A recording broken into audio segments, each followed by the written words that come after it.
সোণাপুৰ কলংপাৰত এতিয়া কান্দোনৰ ৰোল। অকালতে শেষ হৈ গ'ল এটা জীৱন। সোণাপুৰৰ কলংপাৰত মৰেল পুলিচিঙৰ ঘটনা।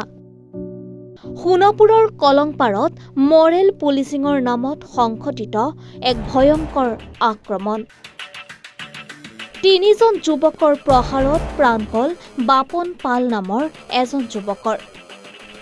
ঘটনাক লৈ সমগ্ৰ অঞ্চলজুৰি তীব্ৰ চাঞ্চল্য। উল্লেখযোগ্য যে দেওবাৰে সন্ধিয়া সোণাপুৰৰ কলংপাৰ বজাৰত সংঘটিত হয় এই চাঞ্চল্যকৰ ঘটনা। এক সৰু কথা কেন্দ্ৰ কৰি বাপন পাল, কৰ্ণ বৰ্মন, তপন হাৱালদাৰ আৰু ৰাখাল বৰ্মনৰ মাজত আৰম্ভ হয় তৰ্ক বিতৰ্ক। পিছত পৰিস্থিতি উত্তপ্ত হয় কাজিয়াৰ ৰূপ লয়।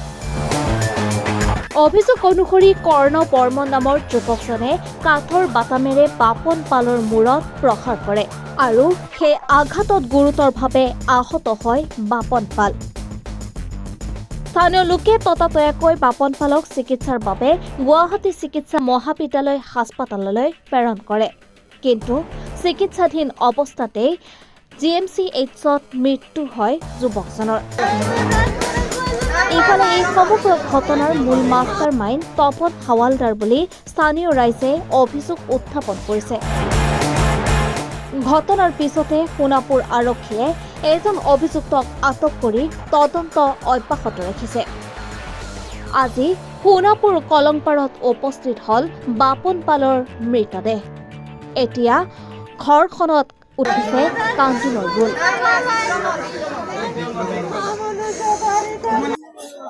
হয়, আমি অনুমান কৰিছোঁ এই ঘটনাটো এটা শীতল মস্তিষ্কৰে খুব চিন্তা কৰি এটা পৰিকল্পিত মাৰ্ডাৰ হয়। এটা সৰু কথাক লৈ মেলি প্ৰথমে কাজিয়া হয়। এই কাজিয়াটো মোটামুটি মিলামিলি হৈছিল আৰু গুচি গৈছিল ল'ৰাকেইটা। তাৰপিছত তপন বোলা যিটো আমি অনুমান কৰিছোঁ সেই হত্যাকাণ্ডটোৰ নায়ক হয়।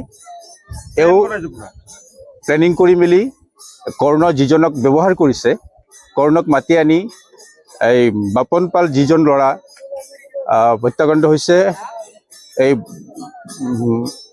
ইয়াৰ নাম কি তপনে বাপন পালৰ কথা পাতি মানে প্লেনিং কৰা আছিলে যে মই বহি থাকিম আৰু পিছৰ ফালৰ পৰা কৰ্ণক ব্যৱহাৰ কৰিছে। কৰ্ণক এডাল বাটামেৰে থিতাতে মৃত্যু হৈছে। আমি গম পাইছোঁ ব্ৰেণ্ডেড হৈ গৈছিলে, মেডিকেলত এনে থাকিলে। এই ঘটনাটোত আমাৰ গোটেইটো অঞ্চলত এটা শোকৰ ছায়া হৈছে। আপোনালোকে চাব পাৰে শ্মশানত কিমান মানুহ ইয়াত আহিছে। গতিকে আমি এই হত্যাকাণ্ডৰ তদন্ত বিচাৰিছোঁ যাতে এটা উচিত দোষীয়ে শাস্তি পাওক। আৰু বিশেষকৈ আমি তপনক কলংপাৰা ইয়াৰ পৰা খেদিম নে নাই? এই এটা চক্ৰান্তকাৰী ল'ৰা এটা কৰ পৰা আহিছে, না দেউতাৰ পৰিচয় আছে।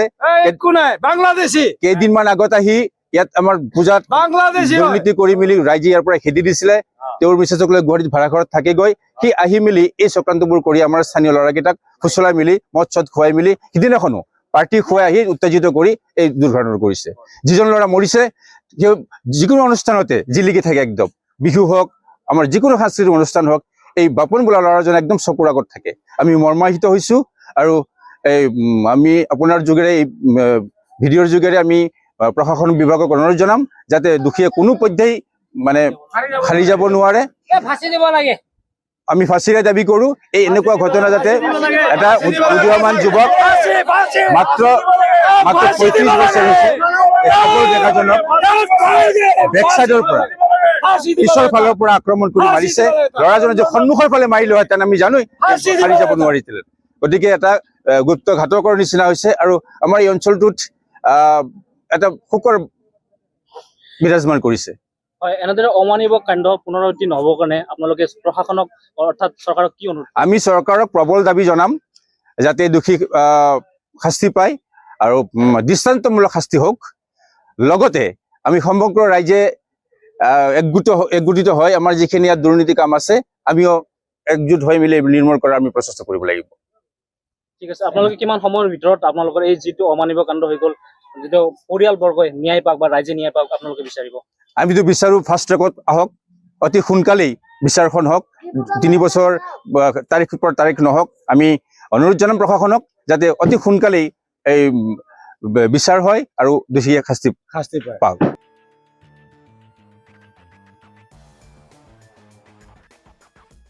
News desk report Republic any.